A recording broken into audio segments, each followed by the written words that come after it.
अस्सलाम वालेकुम व्यूअर्स, उम्मीद करता हूँ कि आप सब खैरियत से होंगे।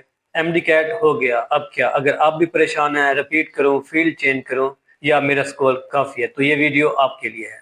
एमडी कैट एक इम्तिहान था मगर आपका मुस्तकबिल नहीं। कन्फ्यूजन, टेंशन, डिमोटिवेशन का सिर्फ एक ही हल, साफ और मजबूत हिकमत अमली।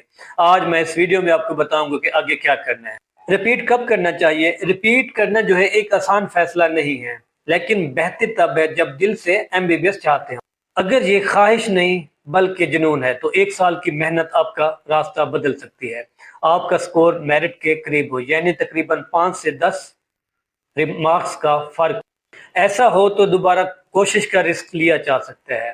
फैमिली सपोर्ट साथ हो, क्योंकि 1 साल का दौराना बर्दाश्त करना हर किसी के बस में नहीं होता। अब हम बात करते हैं कि फील्ड कब चेंज करनी चाहिए। अगर स्कोर बहुत ज्यादा दूर हो या आप सिर्फ डॉक्टर का नाम चाहते हो ना कि असल मेडिसिन, तो बेहतर है कि फील्ड को चेंज करें।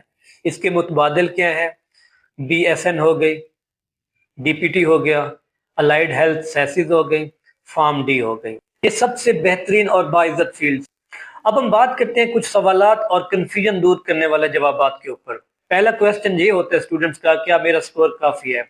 जो इनको मैं जवाब देता हूँ स्टूडेंट्स को, मेरिट लिस्ट का इंतजार करें, लेकिन अगर पिछले साल की क्लोजिंग से 20 नंबर नीचे हो तो फौरन मुतबादिल प्लान के ऊपर काम शुरू कर दें। जब पहले सवाल का जवाब सुनते हैं स्टूडेंट्स तो कहते हैं कि सर अगला कदम क्या होना चाहिए, तो मुतबादिल प्रोग्राम में अप्लाई करना शुरू कर देना चाहिए, जैसे यूएचएस, केईएमयू, नम्स के डीपीटी और एएचएस प्रोग्राम को फॉलो करें।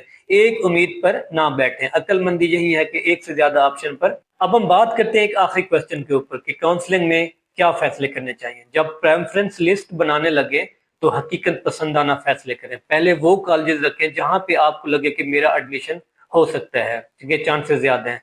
फिर आखिर में अपनी पसंद। याद रखें, एमडी कैट देना ही बहुत बड़ी हिम्मत है। एमबीबीएस सब कुछ नहीं होता। फॉर्म डी, डीपीटी और अलाइड हेल्थ साइंसेज की दुनिया में भी आप डॉक्टर के तौर पे शानदार कैरियर बना सकते हैं।